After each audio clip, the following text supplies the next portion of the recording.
Hello and welcome to India Today SoSouth. You are watching South Focus with me, Deepthi Rao. In this bulletin, we will focus primarily on top developments of the day, mainly from the 5 southern states of Karnataka, Tamil Nadu, Kerala, Andhra Pradesh and Telangana. Let's bring you up to date with the big stories. Here's our first focus story. It's from Karnataka about the latest development in the Rameshwaram cafe blast case. Karnataka Health Minister Dinesh Gundu Rao, quoting a local news report posted on X. In the post, Gundu Rao asked the BJP leadership for explanation. Translated from Kannada, the post reads, a BJP worker, Sai Prasad from Tirthahalli, has been apprehended by the National Investigation Agency in connection with the Rameshwaram cafe blast case. What will the saffron supporters of the state say now that one of their own is linked to the explosion? With the NIA arresting a BJP worker, does it not imply BJP's involvement in the Rameshwaram cafe blast? Is there any clearer evidence that the saffron extremism propagated by the BJP in the name of religious protection is causing serious issues? What response does the central BJP enforcing RSS ideologies nationwide have on this?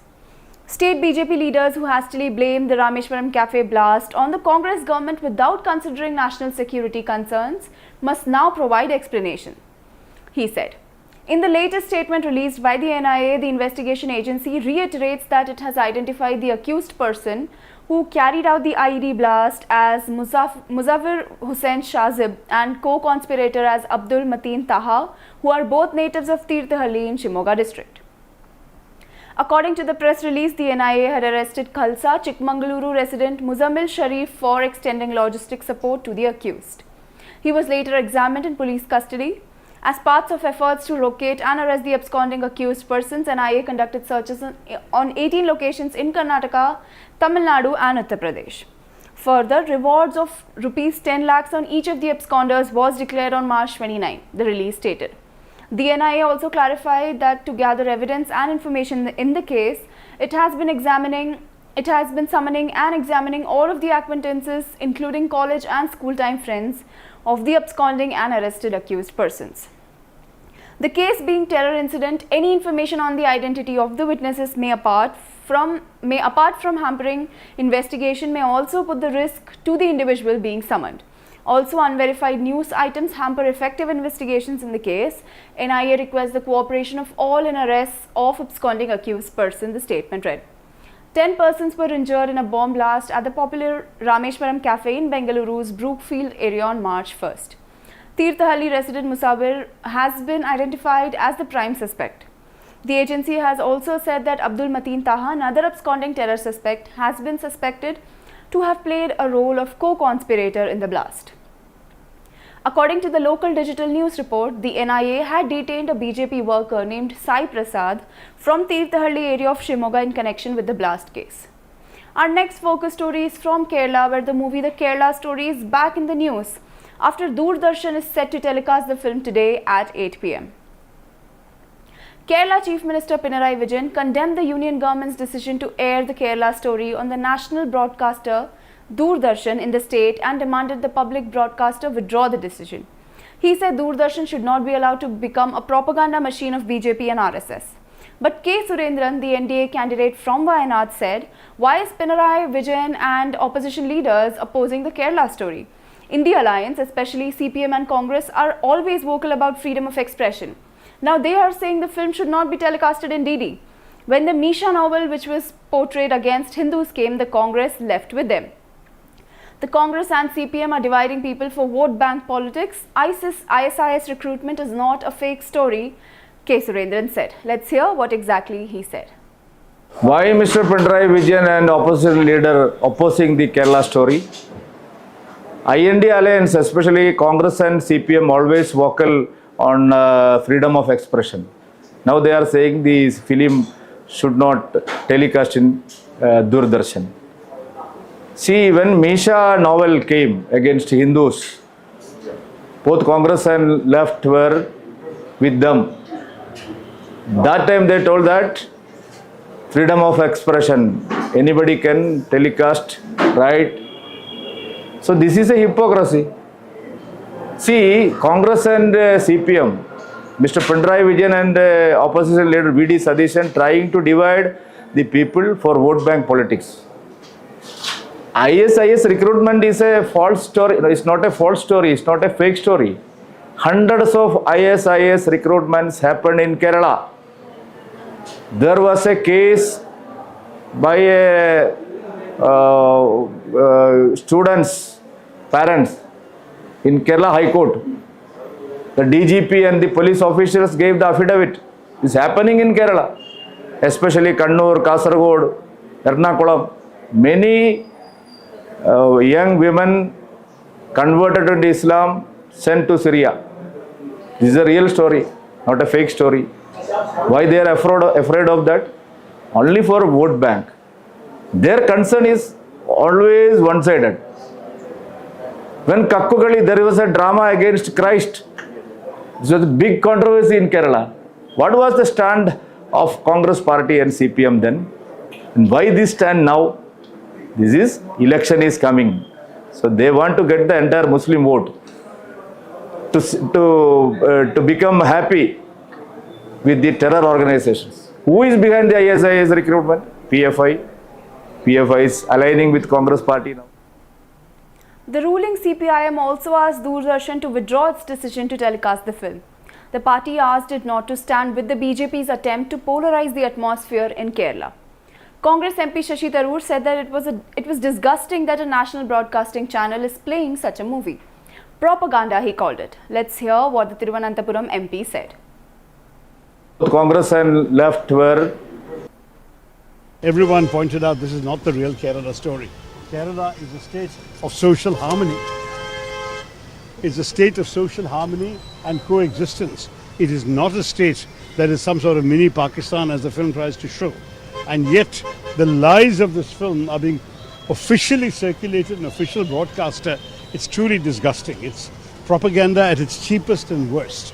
And I will say to you that as far as the country is concerned, this is not at all something that anyone would admire or respect. And in Kerala, it's only going to create a backlash again. Last year, the Kerala High Court had refused to stay the release of the film in the state, saying the film trailer did not contain anything offensive to any particular community as a whole. Still from Kerala, our next focus is on Thiruvananthapuram BJP candidate Rajeev Chandrasekhar.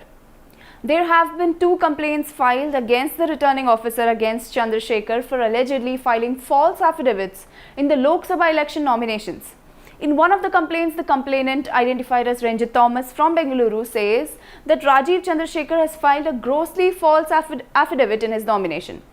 Ranjit also said in the complaint that he has filed multiple petitions in Delhi High Court and Supreme Court and with the Election Commission with regard to the false affidavit filed by Rajeev in the 2018 Rajya Sabha elections. According to the complaint, Rajeev has omitted significant assets in his asset declaration, including properties such as his house, luxury cars and private jets that he owns. It also said that the valuation of the companies listed in his affidavit is grossly underestimated, indicating a deliberate attempt to misrepresent his financial status. In the 2024 affidavit in the movable assets declarations, his holdings in shares, bonds, debentures is shown as negative of an amount of rupees 45.73 crore, which makes his total assets rupees 36 crore. The corrected figure here is 127 crores, assuming it's not deliberate, the complaint reads. The complainant said that he has added all the available evidences regarding his properties, vehicles. The opposition in Kerala, the UDF, also filed a complaint against Rajeev. In the complaint, the UDF stated that Rajeev has filed false affidavit along with the nomination papers for the ongoing Lok Sabha election process. Mr. Rajeev Chandrasekhar misrepresented his income, gross value of movable and immovable assets, and the whole financial figures in his nomination papers. Such false documentation not only undermines the integrity of the electoral process, but also violates the principles of transparency and accountability that are essential for a functioning democracy, the complaint stated. Next up, we have updates on K. Kavita's arrest in the liquor policy case. The Central Bureau of Investigation has moved an application in a Delhi High Court seeking to interrogate jailed BRS leader K. Kavita over her alleged involvement in the excise policy case. The Delhi court has allowed the CBI to question the BRS leader. This comes in the backdrop of K. Kavita, daughter of former Telangana Chief Minister K. Chandrasekhar Rao, seeking interim bail citing her 16-year-old son's ongoing exams. Delhi's Rose Avenue Court on Thursday heard the submissions made by the council appearing for Kavita and the Enforcement Directorate and reserved its order. During the hearing, senior advocate Abhishek Manu Sangvi, appearing for K. Kavita, referred to Section 45 of the Prevention of Money Laundering Act and a provision which provides an exception to women. Pointing out that emotional support of a mother cannot be substituted by anyone, Singhvi argued that Kavita is not needed for an immediate interrogation. The Enforcement Directorate objected to the interim bail plea, arguing that the benefit of the provision is to be extended considering the facts and circumstances of the case. K. Kavita was arrested on the evening of March 15 and was accused of being part of South Group, which allegedly paid 100 crore kickbacks to gain undue advantage in the liquor policy for a huge share of liquor licenses in Delhi. Our next focus story from Telangana is the BRS's view on the Congress Manifesto.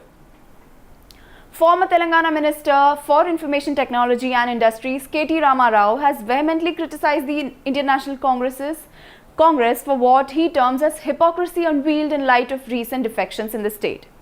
The INC's manifesto, titled Nyay Patra, advocates for automatic disqualification of members defecting from their original party, underlining a commitment to political integrity.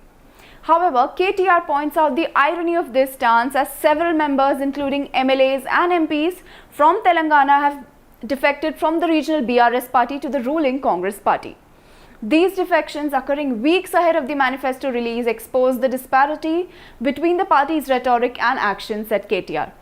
He also emphasized the need for accountability in political parties and urges the media to highlight this discrepancy, emphasizing the importance of upholding democratic principles. Let's learn more about the situation on the ground in Telangana from my colleague Abdul Bashir, who joins us on a phone call. Well, today, as we know that INC, Indian National Congress, had released its manifesto, in which titled Nyay Patra, and this advocates for automatic disqualification of members defecting from their original party, underlining a commitment to their political integrity.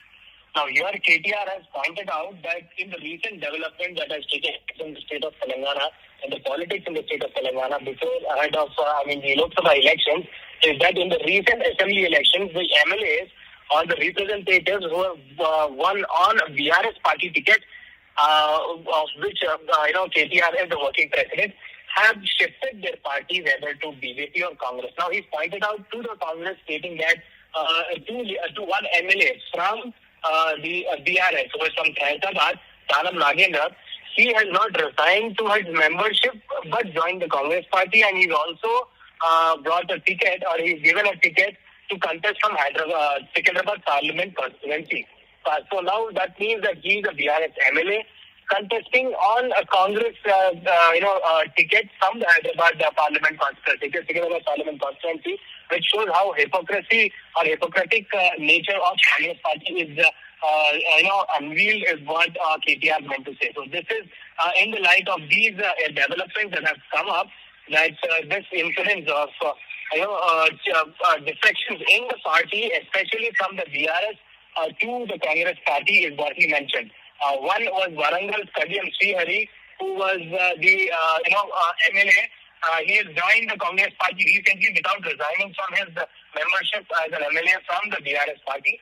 And again, as we see that Tanam Nagendra, who is a BRS MLA from Hyderabad, has shifted his party towards Congress, and the Congress party has not asked him or not considered to tell him that he has to resign from his membership as from the Legislative Assembly before joining the Congress party. So this is what KCR meant to say, and this is a political topic, the hot topic that is going on right now between the BRS, Congress and BJP, where several leaders or MLAs from the BRS are shifting sides either to the BJP or to the Congress party in the wake of upcoming Lok Sabha elections.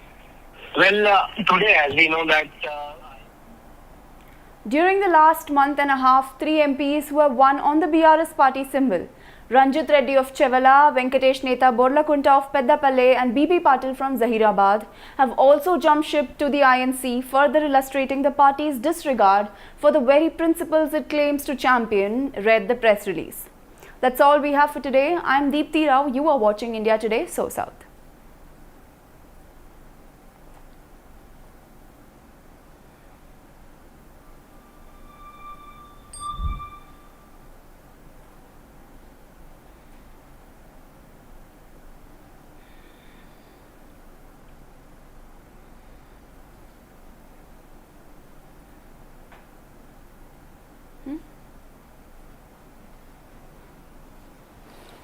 Oh God.